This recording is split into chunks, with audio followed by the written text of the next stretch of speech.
l'attrait. Être des gens qui ont un attrait.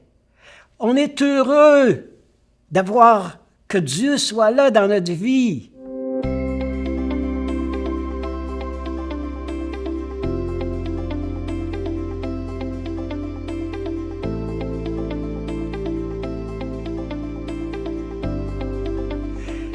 Alors, bienvenue à notre rencontre d'aujourd'hui. L'abbé Christian Beaulieu. Alors, notre piste aujourd'hui, c'est demain, l'Église. Qu'est-ce que notre Église est en train de devenir? L'Église de chez nous. Quelles sont nos raisons d'espérer? D'espérer malgré tout, malgré les déceptions, malgré les lenteurs, malgré les retours en arrière. Nos raisons de continuer à mettre la main à la pâte. Une Église qu'on aime, une Église qui nous est chère, qu'on affectionne.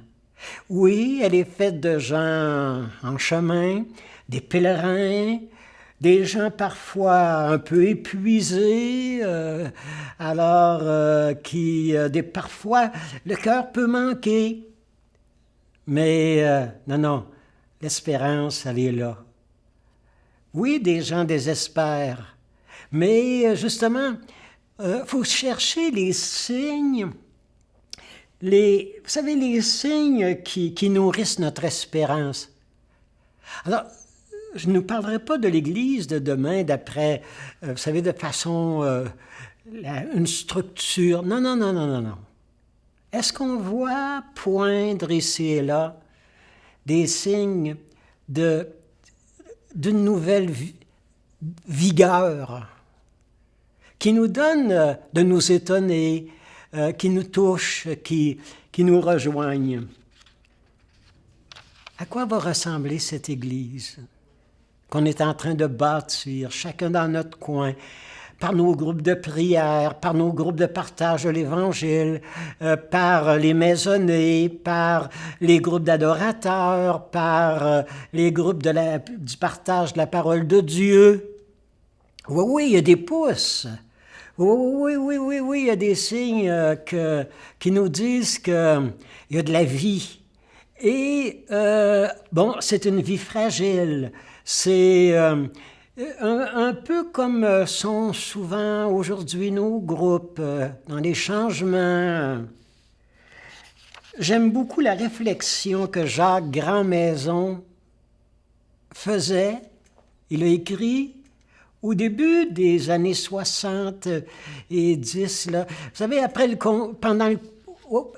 au moment du concile, Jacques Grandmaison, un penseur, philosophe, croyant, il disait, en un sens, ce qui est essentiel, et qui est essentiel, c'est que la religion chrétienne est en état de crise.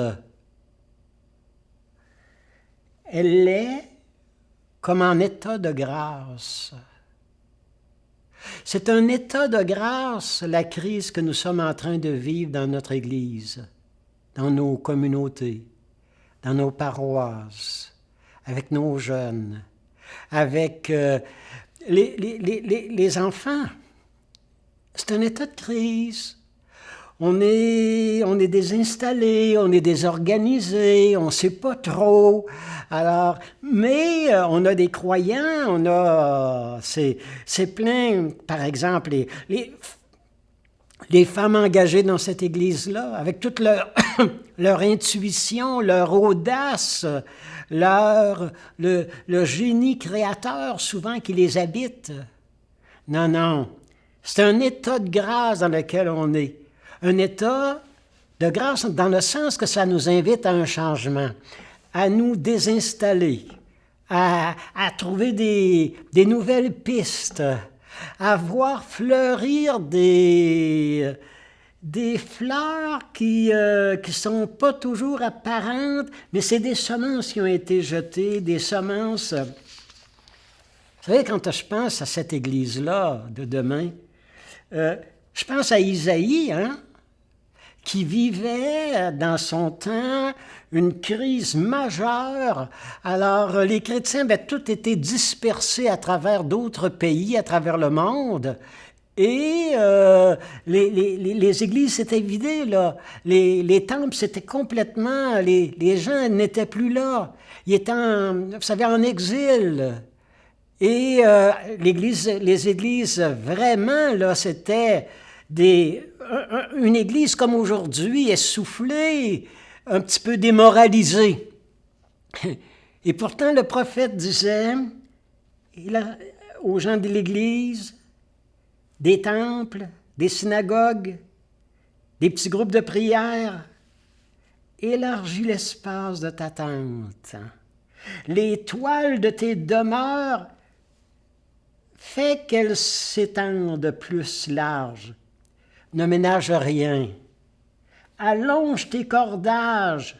Tes piquets, enlève-les de l'eau où ils sont plantés pour les planter ailleurs. Car à droite et à gauche, tu vas déborder. Ta descendance héritera de nouveaux peuples, de nouvelles personnes que tu n'as jamais rencontrées, que tu ne connaissais pas, qui n'ont jamais entendu parler de leur Dieu. Ne crains pas. N'éprouve pas de honte pour ce qui nous arrive. Ne rugis pas de ce que nous sommes devenus.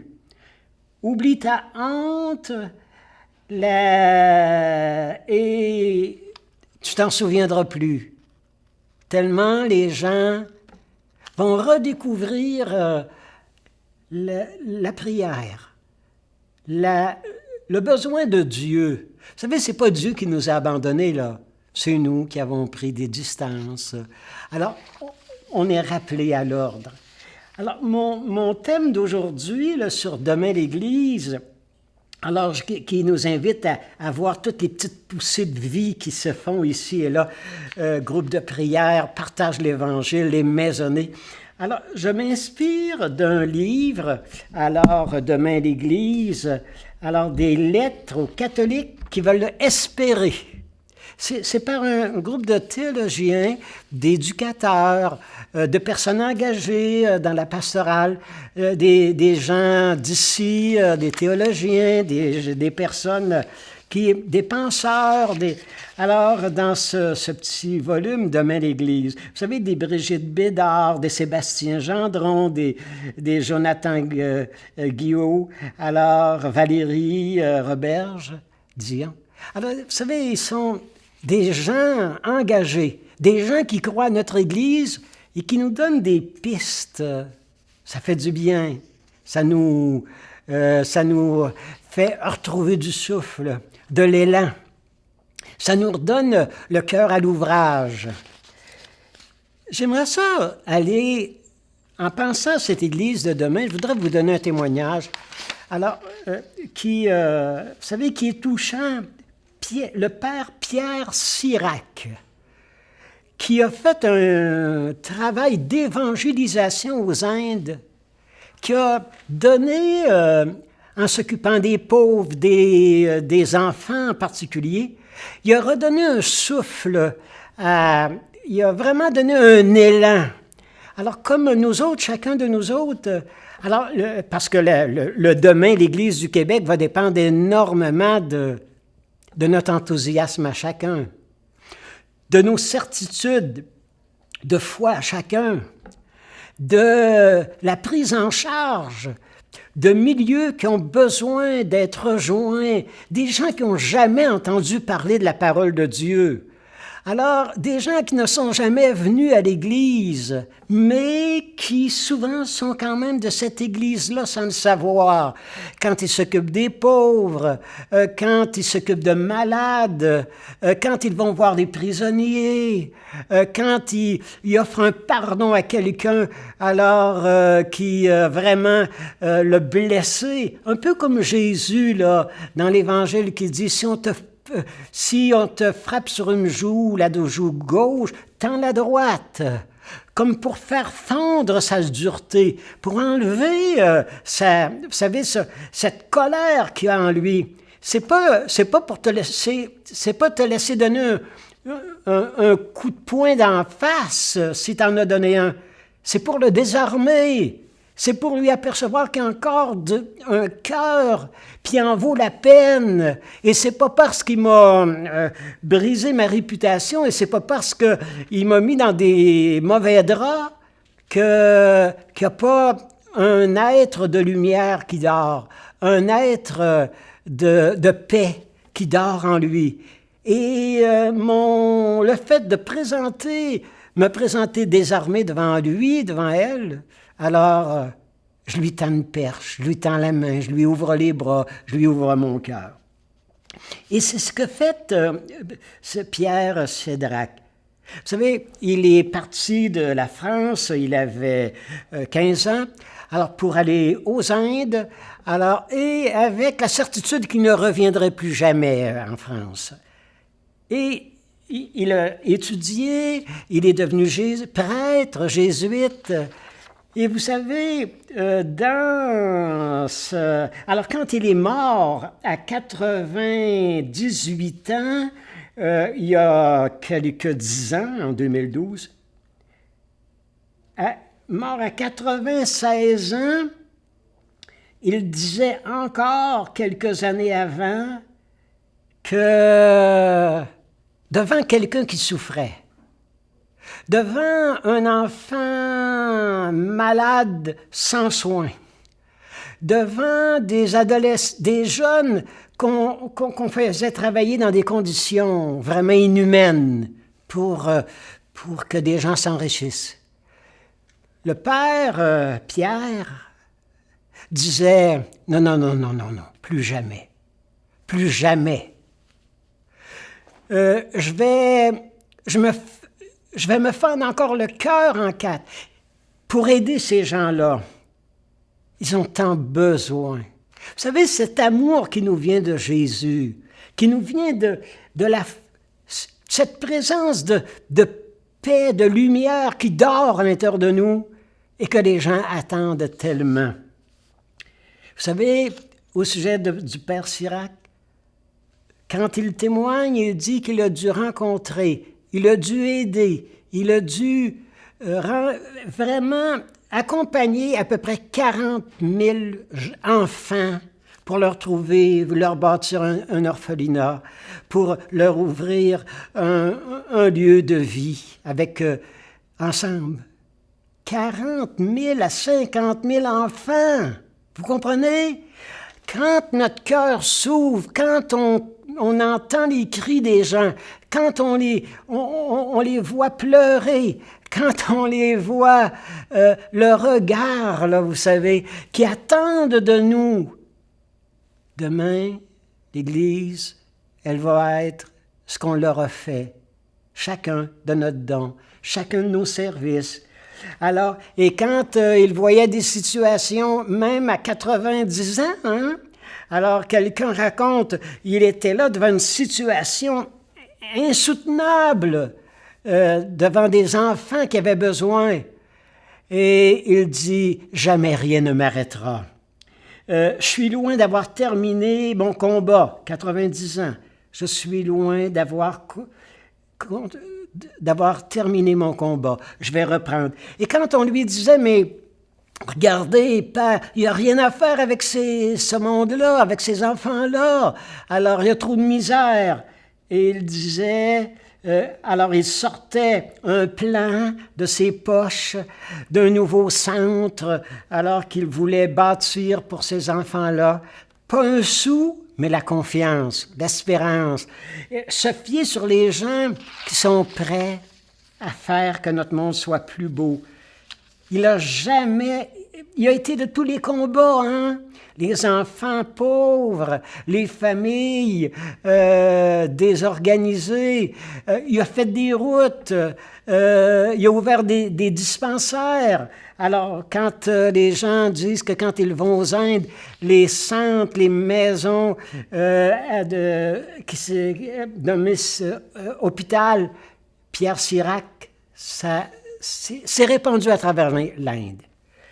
Alors, vous voyez un petit peu, notre notre Église, notre espérance, et dans tous ces chrétiens, là, ces croyants, alors qui croient que notre monde peut être meilleur, notre monde peut encore changer, alors, et qu'on peut faire vraiment, mais vraiment une différence dans notre monde et lui apporter un peu de, vous savez, de nouveauté, une espérance.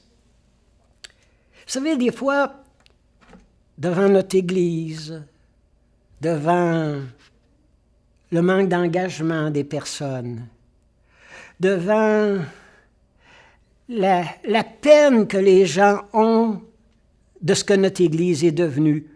Bien sûr, d'abord à cause des scandales, les abus sexuels, et qui est une peine, mais qui est une peine, qui est une douleur. Et de tous les...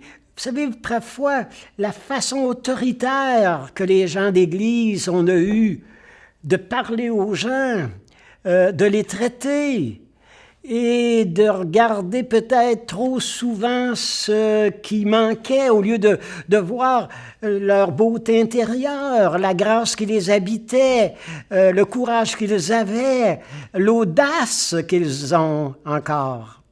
Alors, qu'est-ce qu'on a perdu dans l'Église? Qu'est-ce qu'on a perdu pour que les gens n'aient plus foi en notre Église? Aux chrétiens souvent, à ceux qui ont la foi. Qu'est-ce qui a manqué? Ben, peut-être Jésus qui nous dit « Aimez votre prochain comme moi je vous aime ». Peut-être qu'on n'a pas su trop aimer. Peut-être qu'on n'a pas su trop assez pardonner. Peut-être que notre l'attrait, vous savez, dans les mouvements de fraternité anonyme, l'attrait plutôt que la réclame.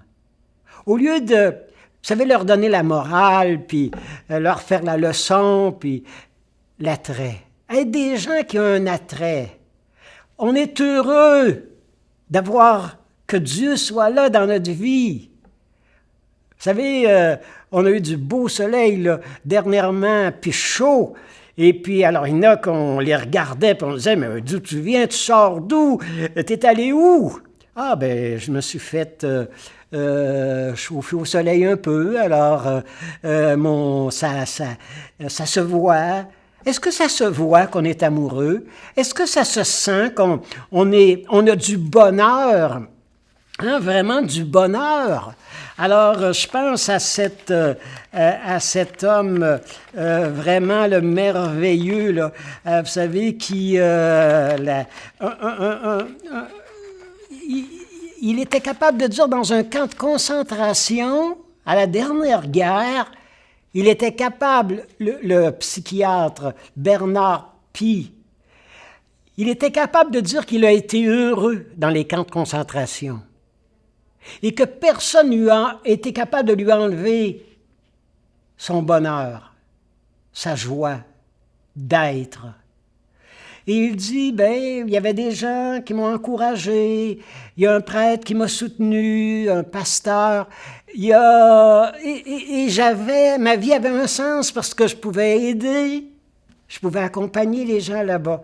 Être heureux dans un camp de concentration.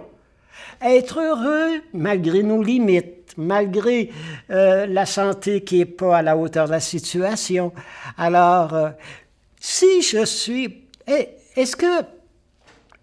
on veut avoir une Église vivante, une Église qui se renouvelle, une Église qui retrouve des ailes, parce que des fois on a perdu les ailes, on a volé à basse altitude, nos jugements, vous savez, des fois, les gens nous disent, les gens peut-être, il y a des gens là qui sont plus durs, il y a des croyants parce qu'ils sont croyants, parce qu'ils veulent vivre l'Évangile à la lettre. Il y a des gens qui nous tuent, hein? Il y a des gens qui nous éteignent. Il y a des gens qui nous refroidissent. Hey! Est-ce que j'ai la joie? Est-ce que ça se voit? Est-ce que les gens peuvent se dire, il y a quelqu'un dans ta vie, hein? Tu as quelqu'un dans ta vie, hein? Tu as rencontré quelqu'un. Hein? Alors, non, ça se peut pas que tu sois aussi avec autant d'entrain, autant d'enthousiasme, autant... Ta vie, c'est un enchantement. Oui, il y a des problèmes. Oui, il y a des déceptions. Oui. Les gens de notre Église manquent de souffle. Ils sont essoufflés. Vous comprenez, quand les gens quittent l'Église, quand les églises ferment, quand il y a seulement qu'un petit reste qui demeure puis qu'on rencontre, et quand on s'aperçoit là, que là, actuellement, avec toutes les messes, les belles célébrations qu'on a eues à la télévision, certains pourraient bien ne pas revenir à l'Église. Hein? Non. Les gens ont besoin de notre présence. Mais c'est pas, le but, c'est pas de faire entrer les gens, l'Église de demain. Le but n'est pas de faire entrer les gens à pleine capacité dans les églises. C'est qu'on sorte de nos églises pour aller sur le terrain, là où les gens sont, là où les gens se battent, là où les gens... Moi, je pense qu'on a un grand examen de conscience à faire comme Église. Vous savez, nos paroisses, on va à nos églises. Parfois on manque de souffle et on connaît la déception. Il y a une peine d'amour face à notre Église. On a un examen de conscience certainement à faire. Tous et chacun. Parce que chacun de nous est responsable de la crise qu'on est en train de vivre. C'est pas simplement les prêtres, c'est pas simplement ceux qui ont combattu contre l'Église. Non. Si notre Église n'est pas plus attirante, si on n'a pas plus...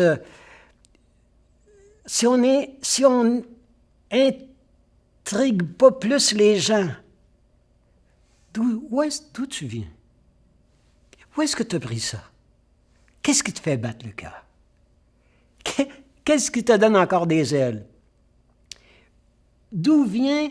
Alors, on a un examen. Chacun de nous est responsable de l'état de ferveur de notre Église. Reconnaître sa propre responsabilité pour que cette Église soit plus engagée, dynamique.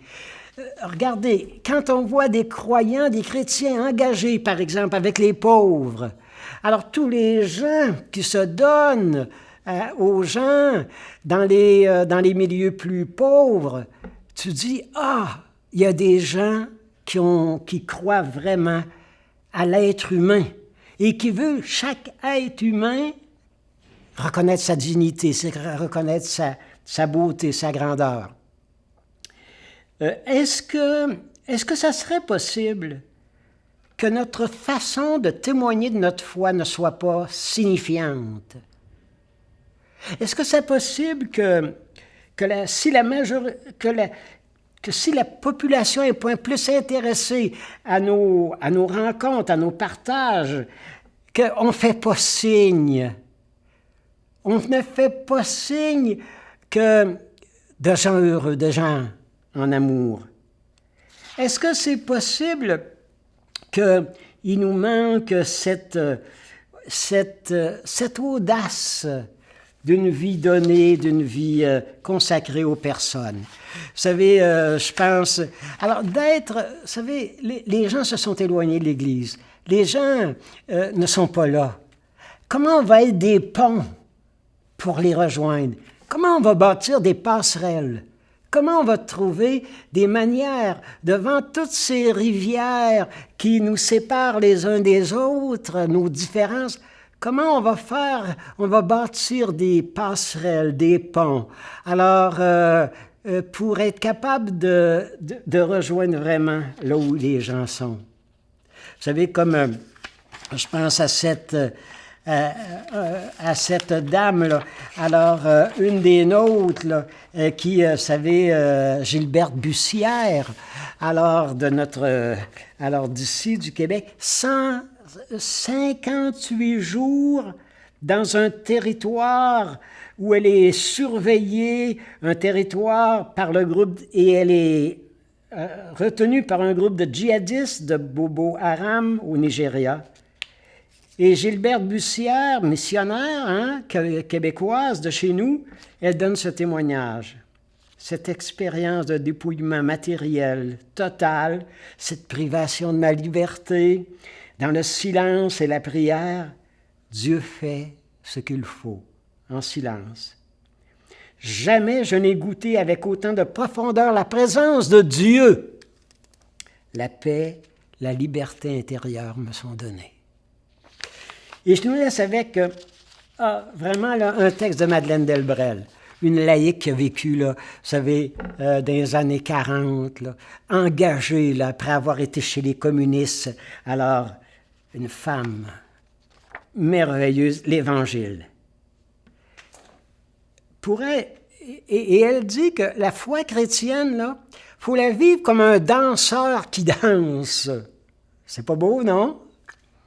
Seigneur, pour être un bon danseur avec vous, comme ailleurs, il faut savoir où cela mène. Il faut suivre, être allègre, souple, léger et surtout pas raide. Il ne faut pas trop demander d'explications sur les pas qu'il nous faut faire. Il faut être comme souple, se laisser rentrer dans la valse, dans la danse, suivre le rythme de l'orchestre. Il ne faut pas vouloir tout prix avancer, mais accepter de tourner en rond, d'aller de côté, s'arrêter, savoir glisser. C'est comme ça qu'on danse.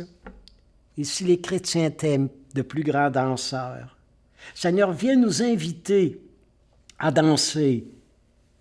Apprends-moi à chaque jour à me mettre ma robe de bal, mon habit de gala. Fais-nous vivre notre vie, non comme un jeu d'échecs où tout est calculé, non comme un match où tout est difficile, non comme un théorème qui nous casse la tête, mais comme une fête sans fin, une danse, une rencontre qui se renouvelle à chaque matin, comme un bal entre les bras de votre grâce, dans la musique universelle de l'amour.